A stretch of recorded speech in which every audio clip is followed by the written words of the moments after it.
दोस्तों, स्वागत है आपका मेरे YouTube चैनल इंग्लिश बाबू पर। और आज मैं फिर हाजिर हूँ आपके साथ एक नई स्टोरी लेकर। और दोस्तों, आज जो कहानी मैं आपके लिए लेकर आया हूँ ये एक मॉरल स्टोरी है। बहुत ही प्यारी, अच्छी, मज़ेदार कहानी है। कहानी सुनने में आपको मज़ा आएगा। उसके अलावा दोस्तों, आज की इस कहानी में आपको कुछ नए इंग्लिश के वर्ड मीनिंग सीखने को मिलेंगे, उनकी करेक्ट प्रोनाउंसिएशन के बारे में पता चलेगा। और हमेशा की तरह जो इसका ग्रामर का पार्ट है उसे बिल्कुल डिटेल में कवर करेंगे, तो एक एक स्ट्रक्चर को आप बड़ी आसानी से सीख पाएंगे। तो चलिए दोस्तों, आज की इस कहानी को हम शुरू करते हैं।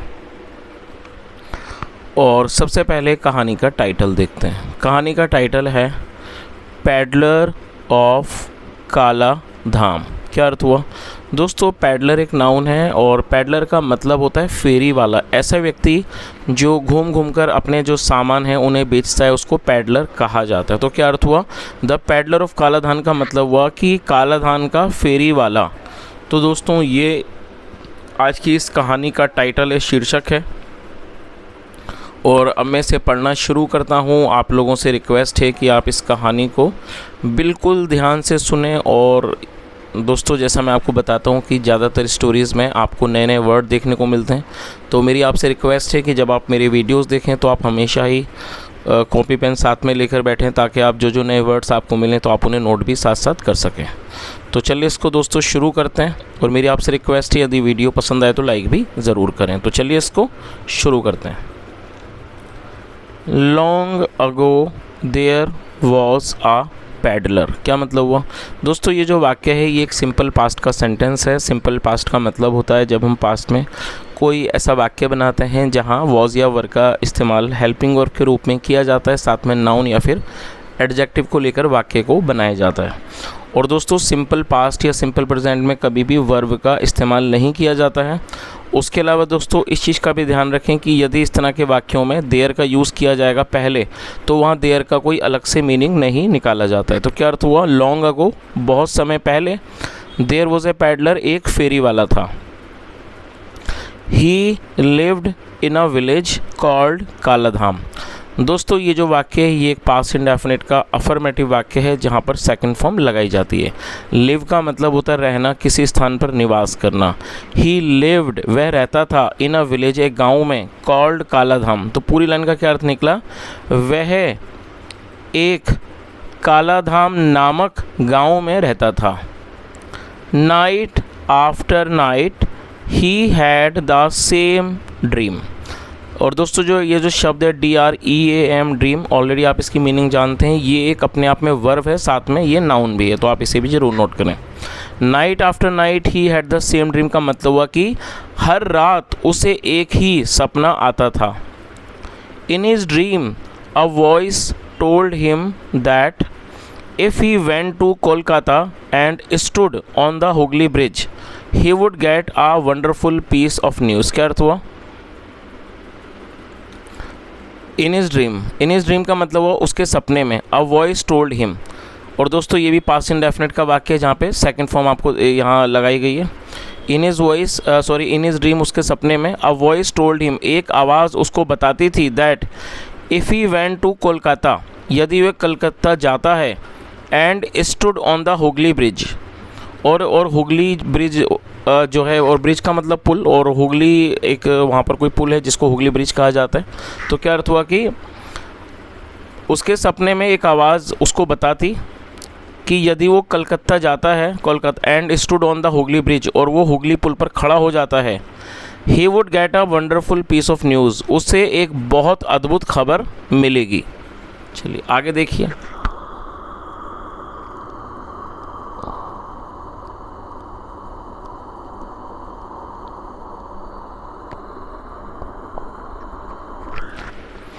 इन those days there was no other way to go to काला कोलकाता। क्या अर्थ हुआ? इन दोज डेज का मतलब हुआ कि उन दिनों।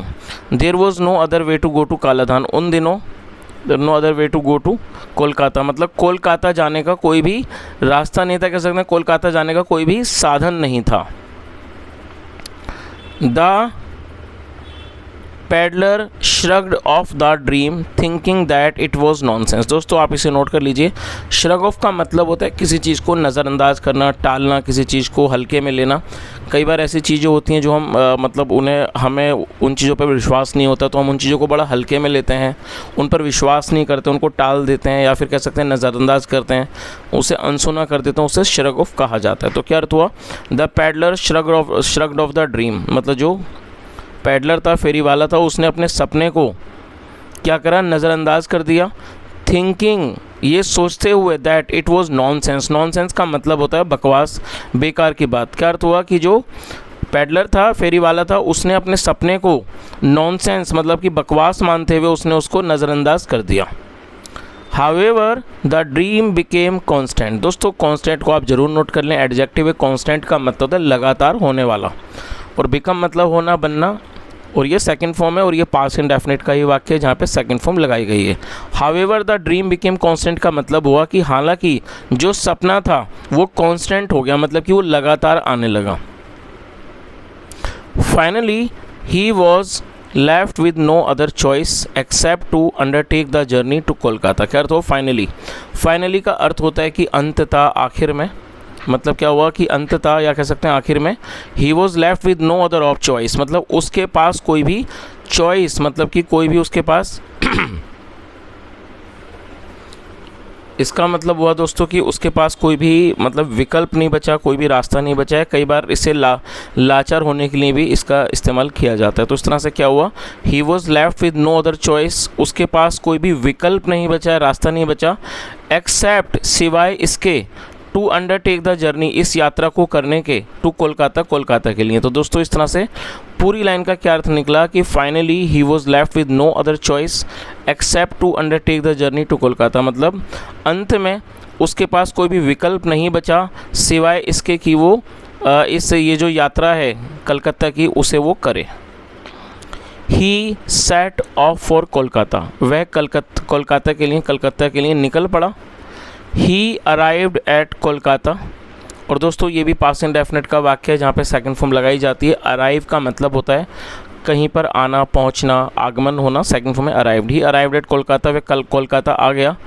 टायर्ड, थका हुआ, एंड कोल्ड, और बिल्कुल ठंडा। He easily found his way to the famous Hooghly bridge, और उसे आसानी से, और ये भी दोस्तों पास्ट का वाक्य जहाँ पे सेकंड फॉर्म लगाई गई, he easily found his way, उसे आसानी से अपना रास्ता मिल गया to the famous Hooghly bridge, मतलब उस मशहूर जो हुगली ब्रिज था, मतलब जो हुगली का पुल था, उसको बड़े आसानी से रास्ता मिल गया। और दोस्तों ये जो हुगली ब्रिज है, इसके बारे में मैंने भी सुना है, काफ़ी ज़्यादा ये फेमस है, काफ़ी पुराना ब्रिज है। मेरा खैर कभी वहाँ जाना नहीं हुआ, तो यदि आप में से कोई हुगली ब्रिज पर गया है या देखा है तो कमेंट में दोस्तों ज़रूर बताएं। चलिए आगे देखिए। He stood at one end and. दोस्तों स्टैंड का मतलब होता है खड़ा होना, और ये सेकंड फॉर्म में stood. He stood at one end का मतलब हुआ कि वे एक सिरे पर खड़ा हो गया, एंड वेटेड, और उसने इंतज़ार किया। But no one spoke to him, लेकिन किसी ने भी उससे बात नहीं की। स्पीक मतलब बात करना, और ये सेकंड फॉर्म है। तो इस तरह से पूरी लाइन का क्या अर्थ निकला? ही स्टूड एट वन एंड, वह एक सिरे पर, या कह सकते हैं कि वह किनारे पर खड़ा हो गया, एंड वेटेड, और इंतज़ार किया। But no one spoke to him, लेकिन किसी ने भी उससे बात नहीं की। Night fail. दोस्तों फॉल मतलब होता है गिरना, सेकंड फॉर्म है फेल, और तो नाइट फॉल का मतलब ये नहीं है कि रात गिरना, तो हमें इसकी मीनिंग निकालनी होती है। नाइट फॉल का मतलब होता है कि रात होना, रात्रि होना, रात होना, और ये पास्ट का वाक्य है, तो सेकंड फॉर्म नाइट फेल। क्या अर्थ हुआ? नाइट फेल मतलब रात हो गई। द नेक्स्ट डे, अगले दिन, ही stood at the other end of the Hooghly, मतलब क्या हुआ कि अगले दिन ही स्टूड, वह खड़ा हो गया, at the other end of the Hooghly bridge, मतलब वह हुगली ब्रिज के, हुगली पुल के दूसरे किनारे पर, वो दूसरे सिरे पर वो खड़ा हो गया। Still no one spoke to him. दोस्तों आप इसे नोट कर लीजिए, STILL, जो भी इंपॉर्टेंट वर्ड मीनिंग होते हैं मैं आपको बता देता हूं, तो आप इसे नोट किया कीजिए। STILL स्टिल का मतलब होता है अभी भी या फिर भी। तो क्या अर्थ हुआ? Still no one spoke to him, फिर भी किसी ने भी उससे बात नहीं की। और दोस्तों ये स्पीक की सेकंड फॉर्म है, नो वन मतलब किसी ने नहीं। Still no one spoke to him, फिर भी किसी ने उससे बात नहीं की। तो दोस्तों यहाँ तक आपको कहानी अच्छे से समझ आ ही गई होगी। जैसा हमने यहाँ पर देखा कि ये जो पैडलर था, मतलब जिसे फेरी वाला का कहते हैं हिंदी में, जो एक फेरी वाला था जो एक काला धाम नामक गांव में रहता था। इसे बार बार एक ही सपना आता था और वो सपने में एक आवाज़ इसको बोलती थी कि यदि आप हुगली ब्रिज पर जाते हो तो आपको बहुत ही अच्छी खबर, अद्भुत खबर मिलेगी। और ये जो व्यक्ति था उस सपने को बार बार इग्नोर करता था, लेकिन वो जो सपना था उसको बार बार आने लगा और यही कारण था कि उसके पास उस पर यकीन करने के सिवाय कोई रास्ता नहीं बचा। तो ये जो व्यक्ति था फाइनली वो, और उन दिनों कोई रास्ता मतलब कोई जाने के साधन भी नहीं थे, तो ये जो व्यक्ति था फाइनली उसने इस यात्रा को किया और वो कोलकाता पहुंचा और आसानी से उसे पुल भी मिल गया। और जब वो वहाँ पर गया तो काफ़ी थका हुआ था, लेकिन फिर भी वो व्यक्ति वहाँ पर गया और वो एक किनारे पर खड़ा हो गया, लेकिन किसी व्यक्ति ने भी उससे बात नहीं की। दूसरे दिन वो गया और वो एक मतलब जो उस हुगली ब्रिज के दूसरे किनारे पर खड़ा हुआ, दूसरे सिरे पर, वहाँ भी उससे किसी ने बात नहीं की। अब आगे देखते हैं कि आगे क्या होता है। The peddler लॉइटर्ड on the Hooghly bridge. दोस्तों लॉइटर का मतलब होता है मटर गश्ती करना, इधर उधर घूमना। ये जो पैडलर था, फेरी वाला था, वो हुगली पर मतलब कि वो उसने मटर गश्ती की, वो इधर उधर घूमा, भटका। Many days went by. दोस्तों गो बाय मतलब गुजर जाना, निकल जाना, सेकंड फॉर्म में went by. Many days went by का मतलब हुआ कि कई दिन गुजर गए। I should go home he thought. क्या अर्थ हुआ? I should go home he thought. और दोस्तों थिंक मतलब सोचना, और इस सेकंड फॉर्म में थॉट, उसने सोचा आई शुड गो होम। दोस्तों शुड का जो प्रयोग है वो वाक्यों में सलाह को दर्शाने के लिए किया जाता है। अब वो सलाह चाहे वो खुद के लिए हो, किसी और के लिए हो, जब आपको ऐसा लगे कि यहाँ पर सलाह दी जा रही है तब हमें शुड का यूज़ करना होता है और शुड के साथ वर्ब की फर्स्ट फॉर्म लगानी होती है। तो इस लाइन का क्या अर्थ निकला कि मैं कई दिन गुजर गए, I should go home he thought, उसने सोचा कि मुझे घर जाना चाहिए। और दोस्तों जैसा मैंने आपको शुड के बारे में समझाया कि शुड का प्रयोग वाक्यों में सलाह को दर्शाने के लिए किया जाता है, मैं यहाँ पर आपको 2 वाक्य देना चाहूँगा। यदि आपको ये स्ट्रक्चर अच्छे से समझ आया तो आप ज़रूर ट्रांसलेट करें। और दोस्तों मेरी आपसे रिक्वेस्ट है कि आप होमवर्क को भी थोड़ा सीरियसली लिया कीजिए, क्योंकि जब मैं आपको कोई सेंटेंसेस देता हूँ तो आपको उनको ट्रांसलेट ज़रूर करना चाहिए और आप मुझे कॉमेंट में ज़रूर बताएँ। चलिए आप उन्हें नोट कर लीजिए। पहला सेंटेंस है, आपको समय पर खाना खाना चाहिए। आई रिपीट द सेंटेंस, आपको समय पर खाना खाना चाहिए। अगला सेंटेंस भी आप नोट कर लीजिए, उसे झूठ नहीं बोलना चाहिए। आई रिपीट द सेंटेंस, उसे झूठ नहीं बोलना चाहिए। दोस्तों मैंने आपको 2 वाक्य दिए हैं, दोनों ही वाक्यों में सलाह है, तो यहाँ शुड का यूज़ आपको करके वाक्य को बनाना है। चलिए आगे देखिए। तो उसने क्या सोचा कि मुझे घर जाना चाहिए। My dream was nonsense Indeed. दोस्तों इसे नोट कर लीजिए, INDEED, इंडीड एडजेक्टिव है जिसका मतलब है वास्तव में, सच में। तो उसने क्या सोचा, my dream was nonsense Indeed, मेरा सपना वाकई में बकवास था, बेकार था, बकवास था। As he was about to leave, और जब वह, लीव का मतलब होता है कहीं पे किसी जगह को छोड़ना, निकलना, रवाना होना। और अबाउट टू का मतलब होता है दोस्तों वॉज अबाउट टू, जब हम कोई ऐसा वाक्य बनाएंगे जहाँ पर वाला था, वाली थी, वाले थे जैसे शब्द आएंगे, तो ऐसे वाक्यों में वॉज अबाउट टू के साथ वर्ब की फर्स्ट फॉर्म लगाई जाएगी। तो क्या अर्थ हुआ, उसने सोचा कि जो मेरा सपना था वाकई में बकवास था। As he was about to leave, और जब वह जाने वाला था, a man came to him, एक आदमी उसके पास आया। और ये सेकंड फॉर्म में कम की, जब वह जाने वाला था एक आदमी उसके पास आया। I have been watching you standing on this bridge said the man. आदमी ने कहा I have been watching you standing on this bridge. दोस्तों यहाँ देखिए, हैव बीन के साथ फोर्थ फॉर्म में इस तरह के स्ट्रक्चर बहुत कम देखने को मिलते हैं। ये हमारा प्रेजेंट परफेक्ट कॉन्टिन्यूस का सेंटेंस है। प्रेजेंट परफेक्ट कॉन्टिन्यूस का अर्थ होता है जब वर्तमान में हम कोई ऐसा वाक्य बनाएं जहाँ पर हम ये दिखाते हैं कि कोई क्रिया लंबे समय से चल रही थी, तो ऐसे वाक्यों में हैज़ बीन या हैव बीन के साथ वर्ब की फोर्थ फॉर्म लगाई जाती है। इस चीज़ को आप ध्यान रखें। तो जो आदमी था उसने उससे क्या कहा, I have been watching you standing on this bridge, मतलब मैं आपको इस ब्रिज पर, इस पुल पर खड़े हुए देखता आ रहा हूँ। Please satisfy my curiosity. दोस्तों सेटिस्फाई का मतलब होता है शांत करना, और क्यूरियोसिटी को नोट कर लीजिए, नाउन है जिसका मतलब जिज्ञासा। तो उसने क्या कहा, कृपया करके मेरी जिज्ञासा को शांत कीजिए।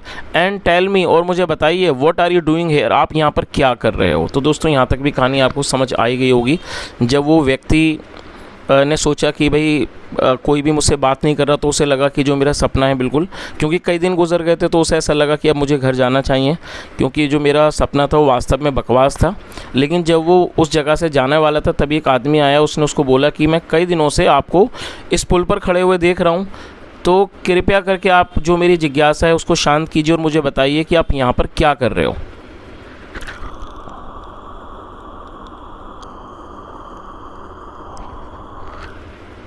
आई एम अ पैडलर, मैं एक फेरी वाला हूँ।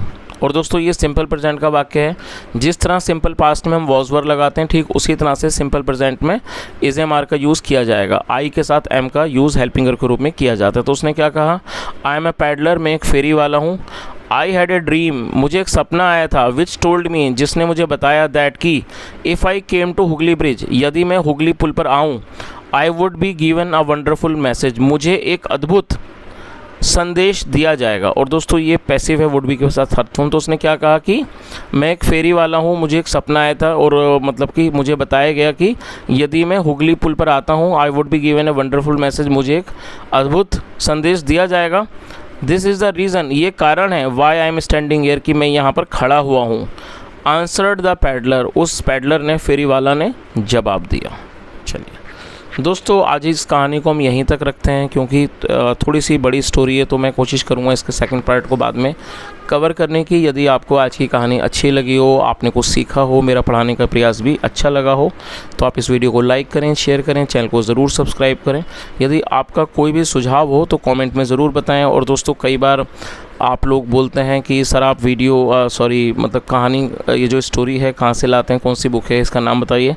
तो दोस्तों इसलिए मैंने एक छोटा सा कल एक शॉर्ट अपलोड कर दिया था, आप एक बार उस शॉर्ट को देख लीजिए और उसमें आपको जो बुक हैं उसके पेजेस आपको दिख जाएंगे, कवर पेजेस, तो आपको पता लग जाएगा कौन सी बुक है। तो चलिए दोस्तों यहाँ तक सुनने के लिए thank you so much, have a nice day and bye.